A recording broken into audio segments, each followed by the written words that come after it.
Break के बाद फिर से आपका स्वागत है।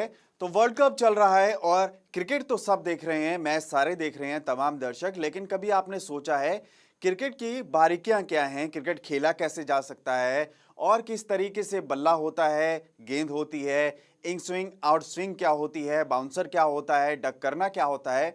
हमने पीसीए के क्रिकेट कोच के साथ इन तमाम मुद्दों पर एक पड़ताल की है। देखिए रिपोर्ट। तो खबर पड़ताल आज कुछ रोचक होगी, क्रिकेट से जुड़ी होगी, क्योंकि आज मैं पीसीए स्टेडियम के यहाँ पर प्रैक्टिस मैदान पर हूँ। मेरे साथ कोच भी मौजूद हैं, इनकी तारीफ़ करवा दूँ मैं आपको। अरुण बेदी हैं जो क्रिकेट कोच है पीसीए स्टेडियम के मोहाली के, और ये जो हैं ये कप्तान साहब हैं अंडर 16 के, और पंजाब अंडर 16 के अंडर खेले हैं और बहुत बड़ा कीर्तिमान इनके नाम है। इन्होंने बहुत बड़ा रिकॉर्ड बनाया, उसके बारे में भी बताएंगे। चलिए सबसे पहले बेदी साहब से पूछते हैं। बेदी साहब, एक मैच को करवाने के लिए कुछ हमें बताइए कि कितना समय लगता है और क्या कुछ तैयारियां ज़रूरी होती हैं। एक मैच करवाने के लिए काफ़ी टाइम प्रिपरेशन करना पड़ता है, 1 वीक कम से कम। और उसके लिए विकेट बनाना पड़ता है। विकेट बनाने के लिए काफ़ी सारी रोलिंग करनी पड़ती है। रोल करने के बाद उसका मॉइस्चर देखा जाता है। अच्छा। ताकि ज़्यादा मॉइस्चर होगा तो ज़्यादा रन नहीं बनेंगे। विकेट को एकदम बढ़िया बनाया जाता है। अच्छा, अगर जैसे भारतीय टीम यहाँ पर खेल रही है तो क्या भारतीय टीम के हिसाब से कंडीशंस को बनाया जाता है? नहीं, ऐसी कोई बात नहीं है जी। तो फिर किस तरीके से मैदान की तैयारी होती है, पिच किस तरीके से बनाई जाती है, या पीसीए इसको डिसाइड करता है या फिर बीसीसीआई से हिदायत आती है कि आप फास्ट पिच बनाइए या बैटिंग के लिए लाभदायक हो? नहीं, इसके बारे में तो वो पिच के जो कुरेटर हैं वही बता सकते हैं ज़्यादा। अच्छा। हाँ। चलिए बेदी साहब मेरे साथ मौजूद हैं, थोड़ा तकनीकी चीज़ें उनसे पूछ लें, समझ लें हमारे दर्शकों के लिए। सर कुछ बताइए, हमें बैटिंग टिप्स दीजिए, किस तरीके से खड़ा जाता है, किस तरीके से यहाँ पर पोजीशन होनी चाहिए। हमारे साथ आज हमारे पंजाब के कैप्टन अंडर 16 के शुभमन गिल है। इनसे हम बताएंगे आपको स्टांस लेना पहले। ठीक है। अच्छा, इस पोजीशन को स्टांस कहा स्टांस कहा जाता है। अच्छा और सबसे पहले स्टांस में हम देखते हैं बैट्समैन की टो, जी। जो एक लाइन में होनी चाहिए, ना ये आगे हो इससे ना एक लाइन में होना चाहिए। अच्छा दूसरा इसका ये नी, अच्छा ठीक है जी, ये थोड़ा फ्लैक्स होना चाहिए। अच्छा ठीक है, इसको फ्लैक्स बोलते हैं। अच्छा उसके बाद आ गया हिप, ये एक लाइन में चाहिए। जी। ठीक है जी। फिर शोल्डर, ये भी एक लाइन में चाहिए। अच्छा हेड स्टिल चाहिए। ठीक है। स्टांस में ये 5 चीज़ें हम कवर करते हैं। आई लेवल चाहिए। अच्छा सर, ये बताइए जिस तरीके से आपने बताया, ये जो कंधा होता है बिल्कुल सीधा होना चाहिए और तमाम चीज़ें आपने बताई, यहाँ पर थोड़ा लचकपन होना चाहिए। ये कितना मददगार होता है जब आप शॉट खोलते हैं या पुल शॉट खेलते हैं?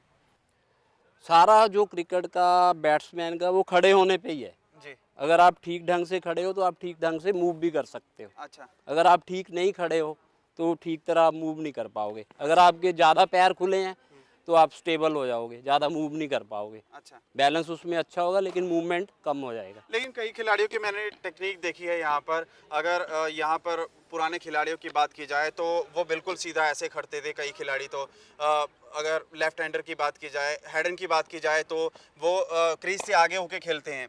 तो ये क्या मतलब टोटका होता है या फिर किस तरीके से, क्या चीज़? नहीं, ये तो अपने अपनी विकेट के हिसाब से कई आदमी एडजस्टमेंट करते हैं। अच्छा जैसे कई जगह बॉल थोड़ा तेज आ रहा है, हाँ। तो वो कई बार अगर स्लो आ रहा है तो बैट्समैन थोड़ा आगे खड़ा हो जाता है। अच्छा जिसमें उसको मदद मिलता है। अच्छा। बॉल तेजी से आएगा और जल्दी से स्ट्रोक लगेगा। तो भारतीय टीम के कई खिलाड़ी ऐसा करते हैं? भारतीय टीम में नहीं, हर टीम में करते हैं ये। अच्छा। नहीं, हमारे यहाँ पे अक्सर स्लो पिच होती है इसलिए। हमारे भी यहाँ पे शुरू में जब नया बॉल होता है तो कई बार स्विंग को कवर करने के लिए आगे खड़े हो जाते हैं। अच्छा सर, ये बताइए जब डक करना होता है वो पोजीशन क्या होती है? शुभमन अभी डक करके बताएंगे आपको। अच्छा, ये इसको डक पोजीशन बोला जाता है। तो बहुत कम समय होता होगा जब डक पोजीशन में आप जाते हैं। इसके लिए क्या चीज़ ज़रूरी होती है? आपका आई लेवल जो आई है लेवल वो क्या बॉलर की हाथ की तरफ होता है या क्या? आपको जल्दी से बाउंस को जज करना होता है। अच्छा जब यहाँ से बॉल रिलीज होता है तभी आपको पकड़ना पड़ेगा शॉर्ट ऑफ लेंथ को। अच्छा अगर थोड़ा सा भी लेट हो गए आप जज करने में तो आपको बॉल हिट कर सकता है। अच्छा अच्छा अच्छा अच्छा, ऐसा। और सर ये बॉल दिखाइए जरा, इसका भार कितना होता है सर? 5.5 औंस। 5.5 औंस। अच्छा, तो सर ये एक तरफ से कई लोग शाइन कर लेते हैं, ये 4 पीस है ना? 4 पीस बॉल। एक तरफ से शाइन कर लेते हैं, एक तरफ से इसका रफ पार्ट होता है, वो किस लिए मददगार होती है? बॉल स्विंग कराने के लिए, अच्छा। जैसे हमने बॉल को स्विंग कराना है एयर में, तो उसको एक तरफ हम शाइन करते हैं, एक तरफ रफ करते हैं। अच्छा। क्योंकि जो बॉल एयर है वो जहाँ शाइन है उस तरफ लगता है आकर के, अच्छा। तो दूसरी तरफ बॉल जाता है। अच्छा। जैसे ये मान लो कि शाइनी पार्ट है, हाँ। तो ये रफ वाला है। हाँ। हमने अगर इसको ऐसे रखा तो हवा यहाँ से आके लगेगी हाँ। इस तरफ, शाइनी साइड लगती है हमेशा हवा आके, तो बॉल इस तरफ जाता है, आउट स्विंग हो जाएगा। अच्छा। वैसे उल्टा रखा तो ऐसे इन स्विंग हो जाएगा। और जो सफ़ेद बॉल होती है उसमें और इसमें क्या फ़र्क होता है अगर देखा सफेद जाए बॉल जो है वो शुरू में ज़्यादा हिलता है, तो? अच्छा। 10 ओवर ज़्यादा हिलता है, हाँ। ये सारा दिन हिलता है। अच्छा। रेड बॉल, यही फ़र्क है। अच्छा अच्छा, इसका ये फ़र्क है। हाँ। और ये जब पुराना हो जाता है और जब स्पिन गेंदबाजों को ये चीज़ दी जाती है बॉल, तो स्पिन गेंदबाजों के लिए क्या चीज़ इसमें अहम होती है? क्या वो रफ पार्ट को ज़्यादा यूज़ करते हैं जो पिच पे हो जाता है, जो फास्ट बॉलर के पैरों के निशान होते हैं, या फिर ग्रिप बनाना सबसे ज़्यादा इसमें ईजी होता है इसलिए? स्पिनर के लिए सबसे ज़रूरी है एयर में बॉल को रोटेट करना। अच्छा। जितना एयर में ज़्यादा रोटेट होगा उतना विकेट से पे के टर्न होता है। हम्म।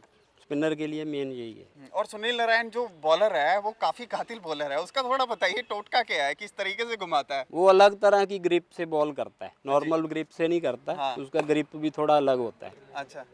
अच्छा, उसका अलग सा ग्रिप होता है। अच्छा। जैसे नॉर्मल तो हम ऐसे स्पिन का ग्रिप रखते हैं, वो कई बार ऐसे मारता है। अच्छा। अलग ग्रिप है उसका, अच्छा। वो ऐसे भी रोटेट करता है। और सर मुझे थोड़ा ये बताइए कि जिस तरीके से फास्ट बॉलर होते हैं अपनी, जब वो पूरे एंगल से जब वो बॉल डालते हैं, पूरा बॉडी का बैलेंस आगे को जब जाता है, तो जब बॉल डालते हैं तो कई देखा गया है कि कलाई भी ज़ोर से पटकते हैं, तो उससे भी क्या आपको रफ्तार मिलती है कि आपका जो एक फॉलो थ्रू होता है, जब आप आते हैं अच्छे स्टेप आपके पड़ते हैं तो वो बॉल उस दिशा में जाता है उतनी स्पीड से, या फिर कलाई का भी इस्तेमाल बहुत ज़्यादा इंपॉर्टेंट होता है? कलाई नहीं, शोल्डर का ज़्यादा इस्तेमाल होता है शोल्डर। फास्ट बॉलिंग में, शोल्डर का। कई कलाइयों का भी मैंने इस्तेमाल देखा है, पाकिस्तान के कई ऐसे बॉलर है कलाई ज़्यादा ज़ोर से पटकते हैं। रिस्ट जिसको बोलते हाँ, हैं, रिस्ट मारते हैं। रिस्ट, वो ऐसा क्यों, मतलब उससे क्या मतलब हेल्पफुल होती है वो? रिस्ट का भी रोल है हर तरह से, पूरी मतलब यहाँ से फोर्स चलती है मेन शोल्डर से, फिर लास्ट में आगे रिस्ट से रिलीज करते हैं हम बॉल को। अच्छा। रिस्ट से रिलीज करते हैं। कई बार क्या होता है, जैसे हमने रिस्ट को इस तरफ ऐसे फ्लिक किया तो इन स्विंग जाएगा, तो यहाँ से फ्लिक किया तो आउट स्विंग जाएगा। अगर जोर से नीचे मारा तो बाउंस होता है बॉल। अच्छा। और डेल स्टेन जो आउट स्विंग यहाँ पर यूज़ करता है वो थोड़ा बताइए। आउट स्विंग के लिए जो है वो आपका जो सीन का पोजीशन है फर्स्ट सेकंड स्लिप के बीच में चाहिए। ऐसे मतलब यहाँ से आपको, तो इस तरफ आपको थोड़ा पुश करना पड़ेगा और follow through cross the body जाना चाहिए। अच्छा सर, बल्ले से लेके और सवाल पूछना चाहूँगा, ज़रा मुझे ये बताइए, ये बल्ले का जो ये वाला हिस्सा होता है, ये मतलब अमूमन देखा गया है कि काफ़ी मोटा होता है और यहाँ से थोड़ा पतला, क्या ये जो पार्ट होता है बीच का हिस्सा, ये मतलब कि ज़्यादा इम्पोर्टेंट माना जाता है शॉट खेलने के लिए? ये जो पार्ट है ये स्वीट पार्ट है। अच्छा। ज़्यादातर बॉल यहीं आके लगना है। अच्छा। जिसको हम मिडल ऑफ द बैट बोलते हैं। अच्छा। यहाँ ये यहीं पे ज़्यादा बॉल हिट करते हैं बैट्समैन, स्वीट पार्ट है। और ये बैट कहाँ से बन के आते हैं सर? ये मेरठ से बना हुआ बैट है। अच्छा, मेरठ से, जालंधर से भी तो बनते हैं? जलंधर से भी, जो SS है, BDM है, ये मेरठ वगैरह, SG। अच्छा। जलंधर से बम्पायर हैं, रॉबिन्सन है। और चलिए शुभमन से जानते हैं ग्रिप क्या होता है और किस तरीके से सही तकनीक क्या होती है बल्ले को पकड़ने की। शुभमन थोड़ा बताइए यार, किस तरीके से ग्रिप होता है और क्या मतलब पकड़ने की अच्छी टेक्निक होती है ताकि शॉट खेलते हुए इजी हो, आराम से शॉट लग सके? वैसे जो नॉर्मल इसका ग्रिप होता है वो तो ऐसे है कि ये वी बननी चाहिए। अच्छा। और ये भी इधर बननी चाहिए। अच्छा। मेन इसकी वी होती है। अच्छा। ये वी बननी चाहिए ऐसे पकड़ समय, लेकिन अच्छा। हर एक बैट्समैन की अपनी अपनी ग्रिप होती है। जैसे वो स्टार्टिंग से पकड़ता है उसको अच्छा। जैसे एडजस्ट करता है, जिसका कंफर्टेबल लगता है। अच्छा। हर बैट्समैन अपने कंफर्ट के हिसाब से पकड़ता है। नहीं, कई तो खिलाड़ी होते हैं ये ग्रिप बिल्कुल यहाँ से जड़ से पकड़ते हैं, उनका ये कहना है कि यहाँ से अगर ग्रिप बना तो अच्छे से वो फ्लेक्सिबल होगा, घुमा सकते हैं, क्या ऐसा सच है? हाँ, कोई बैट्समैन लॉन्ग हैंडल यूज़ करता है, इससे ज़्यादा लंबे हिट्स ज़्यादा अच्छे जाते हैं। स्लॉग ओवर्स में ज़्यादातर अच्छा। बैट्समैन लॉन्ग हैंडल से यूज़ करते हैं। अच्छा। उससे हिट्स ऐसे नीचे से पकड़ने से बैट थोड़ा हल्का लगता है और इसकी मूवमेंट फ्लो होती है। अच्छा, बैट स्पीड बढ़ जाती है आपकी। हाँ जी। अच्छा, और जो ये जो गिलक्रिस्ट है, आपने जैसे बताया यहाँ से ग्रिप पकड़ता है, गिलक्रिस्ट का मैंने देखा यहाँ से ग्रिप पकड़ता है, क्या उसकी टेक्निक में और ज़्यादा मतलब कि बदलाव देखा गया? जब वो टेस्ट सीरीज खेलता था तो मैंने देखा कई बार वो इतना गैप रखता था और वनडे में वो इतना रखता था और T20 में, इसका फ़र्क क्या है टेस्ट सीरीज़ की बात की जाए या वनडे की? वनडे और T20 में हमें हिट्स लगाने होते हैं, लंबे हिट्स, और उसके लिए लॉन्ग हैंडल बैट्समैन यूज़ करते हैं। इससे ज़्यादा फ्लो और ज़्यादा पावर मिलती है नीचे से। अच्छा। और टेस्ट मैच में हमको थोड़ा स्टे करना पड़ता है विकेट में, और इतने लंबे हिट्स की जरूरत नहीं होती, इसलिए अच्छे फ्लो की नीचे से पकड़ते हैं बैट्समैन। अच्छा, और बैट का साइज सबका एक जैसा होता है? हाँ, नॉर्मली बैट का साइज़ ज़्यादातर जो इंटरनेशनल प्लेयर हैं वो फुल साइज। एक सेट स्टैंडर्ड साइज है ना, एक ऐसे। स्टैंडर्ड साइज है। और ये सचिन तेंदुलकर का बल्ला इतना हैवी क्यों होता है सर, ये मुझे थोड़ा बताइए। ये बल्ला देखिए जिस हिसाब से बिल्कुल हल्का लग रहा है, लेकिन सचिन तेंदुलकर का बल्ला देखा है काफ़ी हैवी होता है और सुनने में भी आता है। लेकिन वो किस तरीके से, छोटे से कद के खिलाड़ी थे लेकिन उसके बावजूद इतने आराम से। एक्चुअली वो जब बचपन से ही उसने हैवी बैट से खेलना शुरू किया है। अच्छा। हाँ, जब से वो स्कूल में था तभी से हैवी बैट से खेल रहा है। अच्छा। और उसको वही फिर उसकी वजह से इसकी प्रॉब्लम भी हो गई थी। अच्छा, चलिए डाइट के बारे में जानते हैं। कोच साहब मेरे साथ मौजूद हैं। सर आप बताइए, डाइट का कितना बड़ा रोल है खिलाड़ी के लिए? डाइट का 1-8% ही क्रिकेट में रोल है। ये नहीं कि आप बहुत ज़्यादा खाओगे तो बहुत परफॉर्म कर पाओगे, ऐसी कोई बात नहीं है। लेकिन फिर भी क्योंकि हमें ग्राउंड में ज़्यादा टाइम बिताना पड़ता है, इसलिए थोड़ी डाइट अच्छी लेनी पड़ती है। सुबह जैसे दूध ज़रूर पीना चाहिए खिलाड़ी को, और थोड़े फ्रूट्स और दलिया वगैरह। तो शाम को जैसे कई बार चिकन वगैरह भी ले लेना चाहिए। और आपकी डाइट का क्या हिसाब है? सर सुबह को मैं जैसे नॉर्मल एग से शुरुआत करता हूँ, और उसके बाद मिल्क और पराठे खाता हूँ, और लंच में नॉर्मल रोटी होती है। रात को चिकन का भी एक बार खा लेता हूँ। और घर वालों का पूरा सपोर्ट है क्रिकेट के लिए? हाँ जी, घर वालों का पूरा सपोर्ट है। क्या रूटीन क्या रहती है घर में, कितने बजे उठते हो? सुबह अगर जैसे कि स्कूल नहीं जाना होता फिर तो सुबह 6 बजे उठता हूँ, और सुबह प्रैक्टिस करने जाता हूँ, और शाम को भी प्रैक्टिस करता हूँ। अच्छा। अगर स्कूल होता है फिर तो 6:30 बजे उठ के सुबह, अच्छा। उसके बाद स्कूल से आके प्रैक्टिस करता हूँ। अच्छा अच्छा, आप कितने टाइम प्रैक्टिस करते हैं? मैं 2 से 3 घंटे 2 से 3? पढ़ाई नहीं करते? करता हूँ रात। अच्छा, तो यहीं पीसीएस स्टेडियम में? नहीं, अच्छा, अकेडमी में। अकेडमी में। और डाइट का क्या बैलेंस रहता है आपका? सुबह मैं एग खाता हूँ, दूध पीता हूँ, और दोपहर को फ्रूट। और लेकिन बेदी साहब देखा जाए तो आपको वेजिटेरियन चीज़ों में ही पूरा पोषण मिल जाता है, मतलब नॉन वेज जाने की ज़रूरत नहीं है। इतना एक्सपेंसिव ये चीज़ भी नहीं है अगर देखा जाए तो, और खेलों के मुकाबले अगर देखा जाए तो। कोई ज़रूरी नहीं है नॉन वेज, कई प्लेयर ऐसे भी हैं जो वेजिटेरियन ही थे, जैसे हमारे जवागल श्रीनाथ इंडिया के फास्ट बॉलर हुए हैं, उन्होंने नॉन वेज नहीं खाते थे वो। और भी कई खिलाड़ी हैं। और फील्डर के लिए बताइए सर, फील्डर के लिए क्या चीज़ ज़रूरी होनी चाहिए? फील्डर के लिए एंटिसिपेशन बड़ा ज़रूरी है। अच्छा। और उसको स्टार्ट लेना बड़ा ज़रूरी है। अच्छा।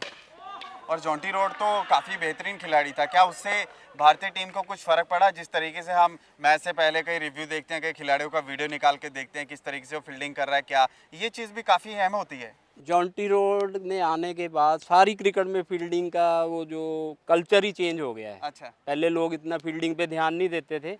जब से जॉन्टी रोड आया है हाँ जी। तो सारे लोगों ने फील्डिंग पे ध्यान देना शुरू कर दिया। अच्छा। क्योंकि वो काफ़ी मैच अपनी फील्डिंग के सिर पे खेल गया अच्छा। इंटरनेशनल में। अच्छा ही, तो फील्डिंग एक बड़ा बहुत फैक्टर है बहुत बड़ा फैक्टर है आजकल की क्रिकेट में और खासकर। भारतीय टीम में किस तरीके से बदलाव देखते हैं आप, और कौन सा बढ़िया आपको यहाँ पर फील्डर लगता है? भारतीय टीम में भी अभी बहुत अच्छे फील्डर हैं, जैसे सुरेश रैना है, कोहली है, और अजिंक्य रहाणे हैं। अब काफ़ी इंडिया की टीम में भी बढ़िया फील्डर आ गए हैं। और सर ऐसा भी होता है कि जो स्पेशल पोजीशन होती है उस पर स्पेशल खिलाड़ी खिलाए जाते हैं, जैसे कि आपका यहाँ पर थर्ड मैन हो गया, कोई स्ट्रॉन्ग आर्म वाला यहाँ पर खिलाड़ी खड़ेगा, स्लिप पे कोई बेहतरीन खिलाड़ी होगा, पॉइंट पे कोई और भी बेहतरीन होगा, क्योंकि ज़्यादातर शॉट जो होते हैं वहीं से निकलते हैं। कुछ जगह ऐसी होती है जहाँ पे स्पेशलाइज होती है, जैसे पॉइंट पे है, पॉइंट पे एक जो लेफ्ट हैंड बॉलर है या लेफ्ट हैंड से थ्रो करता है उसको ज़्यादातर खड़ा करते हैं। जैसे इंडियन टीम में जडेजा है, अच्छा। वो हमेशा पॉइंट पे खड़ा नहीं, रहेगा। ऐसा क्यों? वो राइट हैंडर के लिए ज़्यादा ठीक नहीं है क्या? नहीं, वहाँ पे हमेशा लेफ्ट हैंडेड ही खड़ा करते हैं ज़्यादातर क्रिकेट में। नहीं, और अगर देशों की बात की जाए तो मुझे लेफ्ट हैंडर नहीं मिला इतना, मतलब भारत में ही क्यों? अभी मैंने विराट कोहली को भी देखा था, वो भी पॉइंट पे खड़ा हुआ था कई बार। विराट कोहली ज़्यादातर कवर में खड़ा होता है अच्छा। नहीं, कई या बार स्लिप में खड़ा होता कई है। बार तब्दील हो भी सकता हो है। सकता है, ये कोई जरूरी नहीं है, लेकिन लेफ्टी अगर खड़ा होगा हाँ। क्योंकि बॉल पड़ के इस तरफ को घूमता है अच्छा। अंदर को, जब पॉइंट पे हम ऐसे शॉट मारेंगे इस तरफ को टर्न लेता है बॉल, अच्छा। इसलिए लेफ्टी को थोड़ा एडवांटेज रहता है। अच्छा अच्छा अच्छा अच्छा। और सर जो पिच की एक बात की जाए तो जिस तरीके से मान लीजिए ये पिच है हमारी, तो इसमें जो क्रैक्स होते हैं फास्ट बॉलर के, जैसे मान लीजिए ये, मैं कैमरामैन को चाहूँगा ये चीज़ दिखाएं, जिस तरीके से ये सर बताइए, ये जो क्रैक्स हैं ये किस तरीके से स्पिनर के लिए मददगार हो सकते हैं? एक्चुअली ये जो रफ स्पॉट होता है हाँ। वो कई बार स्पिनर यूज़ करते हैं। टेस्ट मैच में ज़्यादातर वो यूज़ किया जाता है।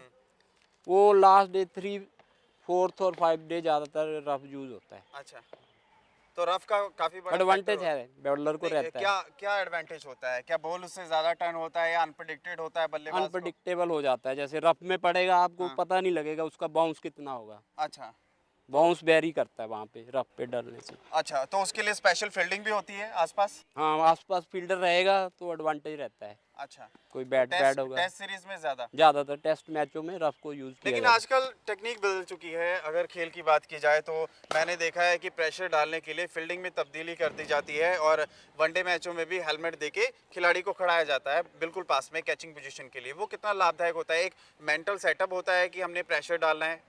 एक जब फील्डर आगे कोई खड़ा होता है तो एक बैट्समैन पे एक्स्ट्रा प्रेशर रहता है। कई बार आदमी बैट्समैन की वजह से जो यहाँ पे फील्डर खड़ा है, बैट्समैन के पास यहाँ पे फील्डर खड़ा है, वो आगे का बॉल भी पीछे खेल जाता है। अच्छा। उसका भी एडवांटेज रहता है बॉलर को। वहाँ पे खड़ा करने से बिल्कुल, बिल्कुल। बैट्समैन पे हमेशा प्रेशर रहता है। साहब मेरे साथ मौजूद है, पीसीए स्टेडियम के कोच हैं। उनसे जानने की कोशिश करते हैं किट क्या होती है और क्या कुछ चीज़ें होती हैं अहम इसमें। चलिए जानने की कोशिश करते हैं। बेदी साहब बताइए कुछ हमारे सबसे दर्शकों को। पहले ये पैड है जी, और इसमें मेनली कई जगह ये 3 फ्लैप लगे हुए हैं पीछे। हम्म, कई जगह पे 2 भी होते हैं, ये बीच वाला कई मिस करते हैं। अच्छा, ये ऐसे 6 है इसमें, 3-3, कई ऐसा 2 क्यों होता है? अमूमन मैंने 3 देखे हैं। कई बार 2 होते हैं, ऐसा क्यों? कंफर्टेबल? कंफर्टेबल अपने के लिए। अच्छा। और बाकी? उसके बाद ये है थाई पैड। अच्छा ये यहाँ पे थाई पे लगाया जाता है। अच्छा, ये किस चीज़ का बना होता है?